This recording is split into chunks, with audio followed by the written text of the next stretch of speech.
أعوذ بالله من الشيطان الرجيم بسم الله الرحمن الرحيم حاميم تنزيل الكتاب من الله العزيز الحكيم صدق اللہ العظیم۔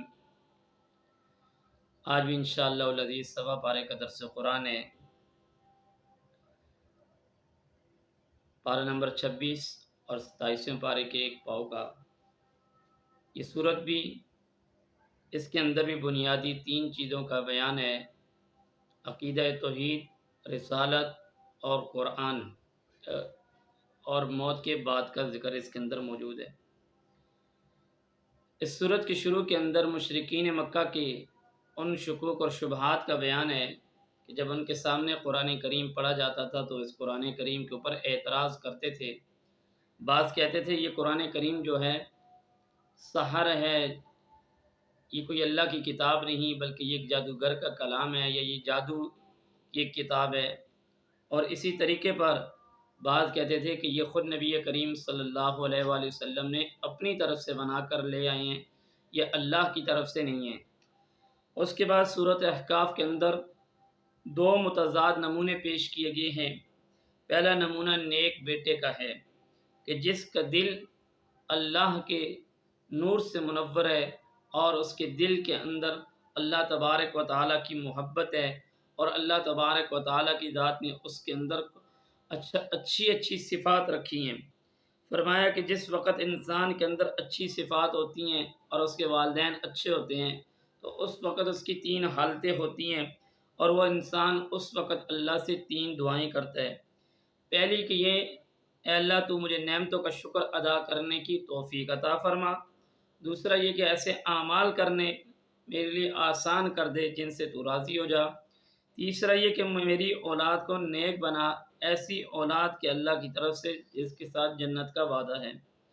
دوسرا نافرمان وہ شقی اور بدبخت بیٹا ہے کہ جس کے دل کے اندر ایمان کے بجائے کفر، ضلالت اور اسی طریقے پر اندھیرا ہوتا ہے، اور وہ انسان اس اولاد سے اللہ کی پناہ مانگتا ہے، اور ایسی نعمت سے جس کی نعمت کے بعد انسان کو کفر یا ضلالت ملتی ہو، انسان ایسی چیزوں سے بھی پناہ مانگتا ہے۔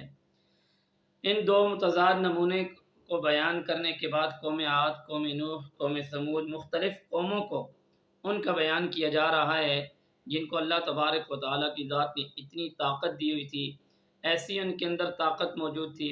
ہونا تو یہ چاہیے تھا کہ جب اللہ نے طاقت دی ہے پھر اللہ کے نبی پہ ایمان لے کے آ جاتے وقت کے نبی پہ، لیکن انہوں نے کفر اور شرک اختیار کیا اور اللہ کے نبی کی دعوت کو جھٹلایا۔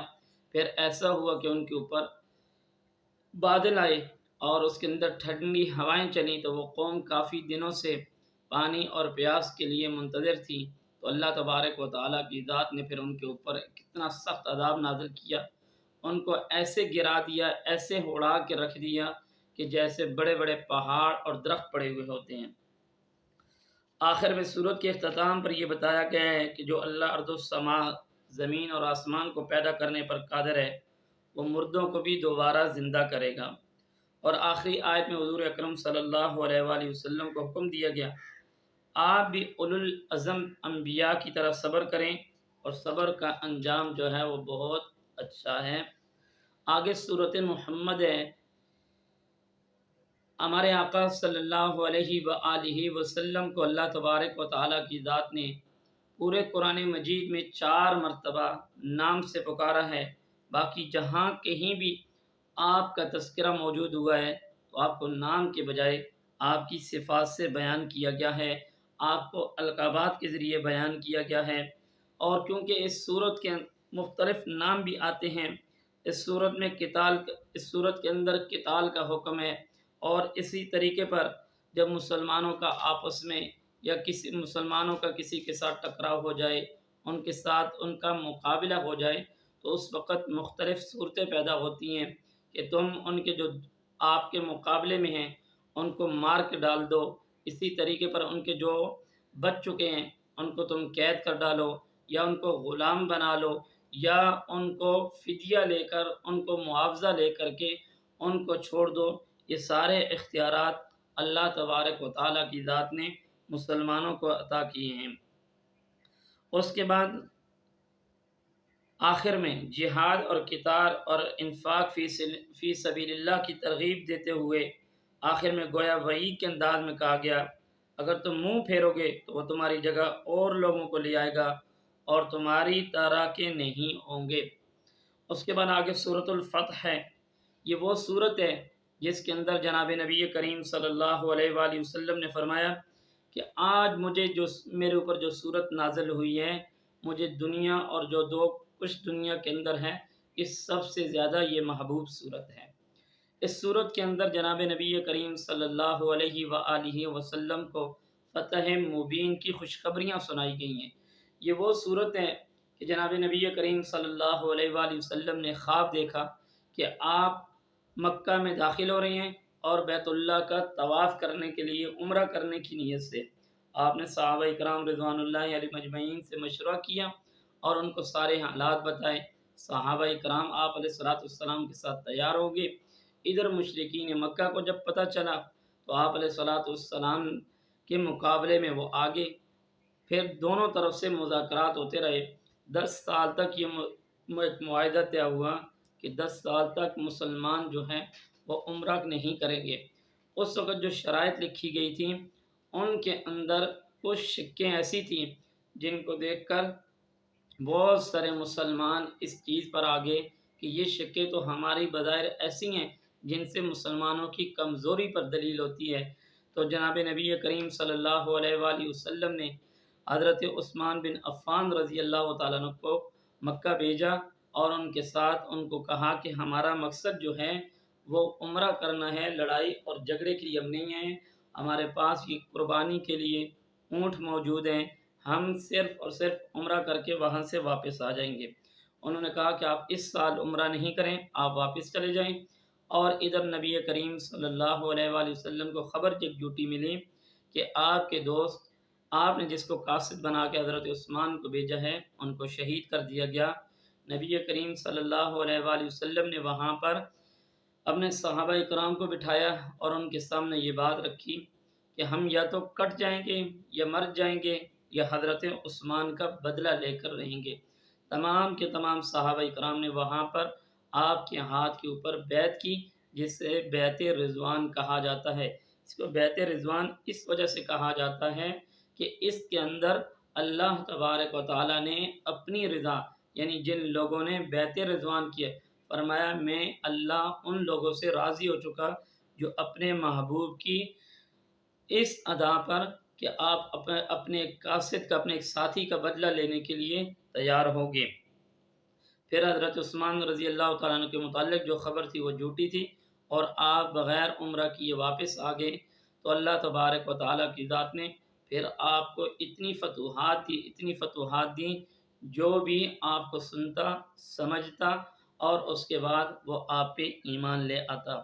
اس سے ایک بات ثابت ہوئی کہ بعض چیزیں ایسی ہوتی ہیں جس کو انسان دیکھ کر یہ سمجھتا ہے یہ تو میرے خلاف ہیں، یہ تو میرے حق میں نہیں ہیں، لیکن اللہ کی مصلحت اس کے بالکل برعکس ہوتی ہے، وہ بالکل اس کے معاملات اس کے برعکس ہوتے ہیں۔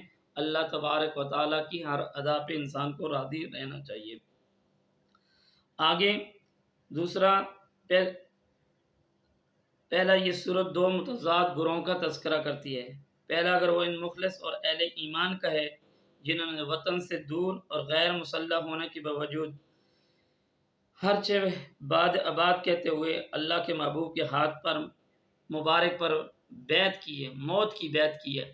یہ وہ لوگ ہیں جنہوں نے وہاں پہ انجانے میں رہ کر، ان کو پتہ بھی نہیں تھا کہ آگے ہماری مخالف کے ساتھ جنگ ہو جائے گی، اور انہوں نے وہاں پہ موت علی البیت کر دی۔ دوسرا گروہ وہ ان منافقین کا ہے جو حدیبیہ میں آپ کے ساتھ نہیں تھے، اور ان کے باطل گمان یہ تھا کہ جس وقت یہ لوگ مکہ پہنچ جائیں گے تو پھر یہ امکان نہیں ہے یہ واپس آ جائیں گے۔ اس صورت کے آخر میں اللہ کے نبی صلی اللہ علیہ وآلہ وسلم کو اور آپ کے جو ساتھ چاہنے والے ہیں ان کو بتایا گیا کہ ان کی تعریف بیان کی گئی کہ آپ کے جو چاہنے والے ہیں ان کی نشانیاں یہ ہیں کہ سیماہم فی وجوہہم من اثر السجود، اور کفار کے مقابلے میں بتایا وہ بڑے سخت ہیں، آپس میں بڑے مہربان ہیں، اور سب کے سب اللہ کی رضا کے طالب بھی ہیں، اور آخر میں ان لوگوں کے ساتھ مغفرت اور اجر عظیم کا وعدہ کیا گیا ہے۔ اس کے بعد صورت حجرات مدنی ہے۔ اس کے اندر حجرات یہ حجرہ کی جمع ہے، حجرہ کیونکہ گھر کو کہا جاتا ہے۔ اس صورت کے اندر اللہ تبارک و تعالیٰ کی ذات نے احکامات کو، آداب کو، مکارم اخلاق کو بیان کیا، اور اس صورت کے اندر اللہ تبارک و تعالیٰ کی ذات نے 5 مرتبہ یا ایھا الذین آمنو کہہ کر خطاب کیا۔ اس صورت کے اہم اور مضامین جو ہیں بالترتیب یوں ہیں۔ اس کی ابتدا میں اللہ کے رسول کا ادب بیان کیا گیا۔ سب سے پہلے اللہ کے رسول کا ادب یہ بیان کیا گیا کہ مومن کو چاہیے کہ جب بھی وہ اللہ کے محبوب صلی اللہ علیہ وآلہ وسلم کے حکم کو نہ جانے، جب تک اللہ اور اس کے رسول کے حکم کو نہ جانے، اپنی رائے اور اپنا فیصلہ ہرگز اس کا اظہار نہ کریں۔ اس کے بعد کہ اجتماعی اور معاشرتی آداب کی زندگی کے بارے میں بتایا گیا۔ جب تمہارے پاس کوئی بات آ جائے تو تم خواہ مخواہی اس کی بات پر کان نہ در رکھ کر بیٹھ جاؤ جب تک تمہیں مکمل تحقیق نہ ہو کہ یہ بات سچ ہے یا جھوٹی ہے۔ اس کے بعد اڑتی ہوئی افواہوں پر اعتماد بسا اوقات باہمی قتال اور لڑائی اور خون خرابے کا ذریعہ بن جاتا ہے۔ اس لیے جب بھی تمہارے پاس کوئی خبر لے کر آئے تو تمہیں چاہیے کہ اس کی تحقیق کر لو۔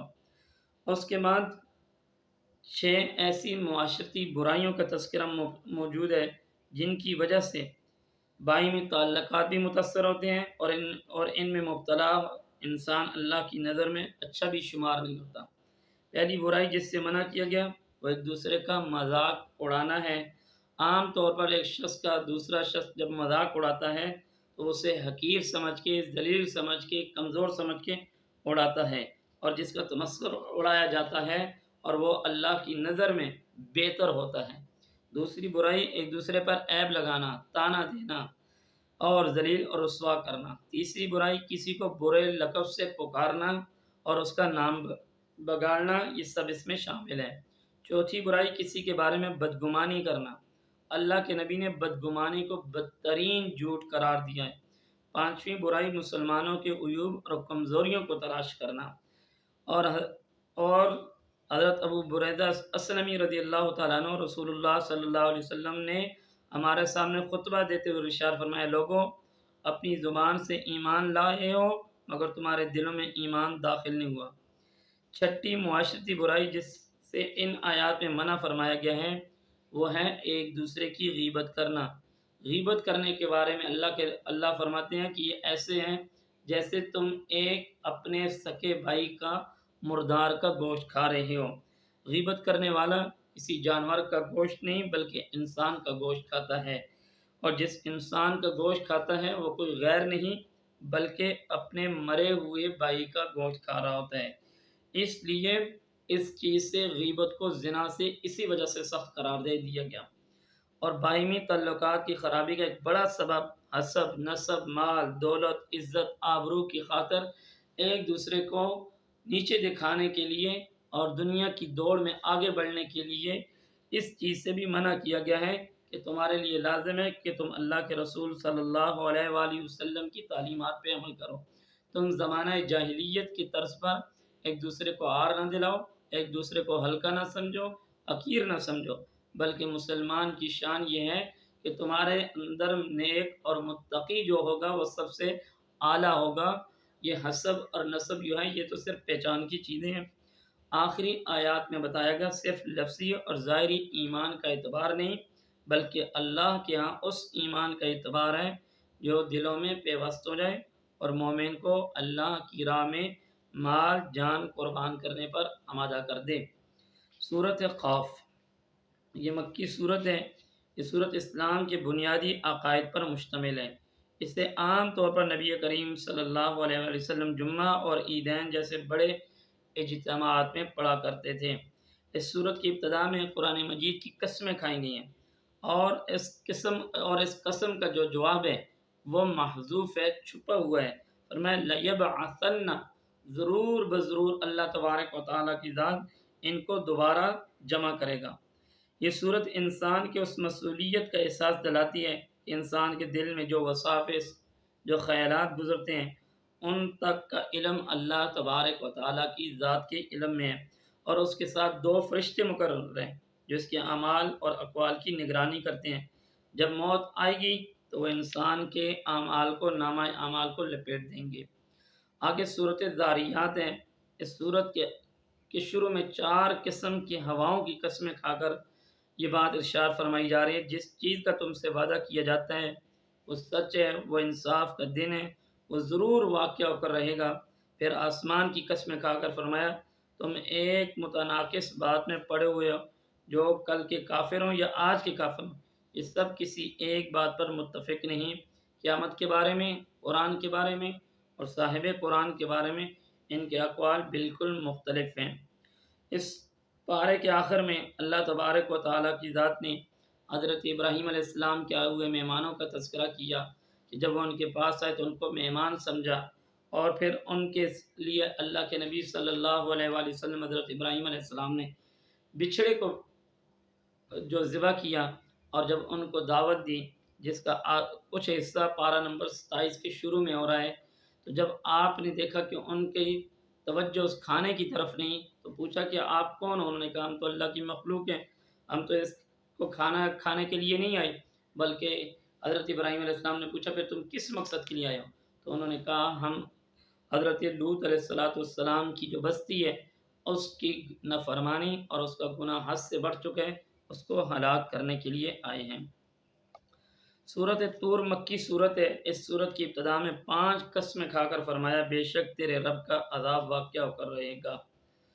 حضرت جبیر بن مطعم رضی اللہ تعالیٰ عنہ کا واقعہ لکھا ہے کہ وہ زمانہ کفر میں بدر کے قیادیوں کے سلسلے میں جب بات چیت کرنے کے لیے آئے تو رسول اللہ صلی اللہ علیہ وآلہ وسلم نماز مغرب کی صورت میں اسی صورت طور کی تلاوت فرما رہے تھے اور کہہ رہے تھے کہ میں نے جب یہ سنا ان عذاب ربک لواقع، بے شک آپ کے رب کا عذاب واقع ہو کر رہے گا، حقیقت میں ہو کر رہے گا، کہنے لگے کہ میرے دل جو تھا وہ پھٹنے لگا کہ یہ کیا، بے شک جب اللہ تبارک و تعالیٰ اتنی تاکید کے ساتھ کہہ رہے ہیں تو ایسا نہ ہو کہ میں اس عذاب کا مستحق بن جاؤں۔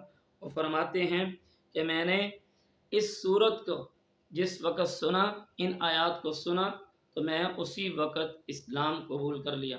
آج بھی اگر کوئی مسلمان سچے دل سے قرآن کی تعلیم سنے، قرآن کو صحیح کر کے سنے، اس کے معنی اور مفہوم کو سمجھے، اگر کافر لوگ قرآن کو سن کر کے ان کے دل پہ اثر ہو سکتا ہے تو کجا کہ مسلمان کے دل پہ اثر نہ کرے، ایسا ہو نہیں سکتا۔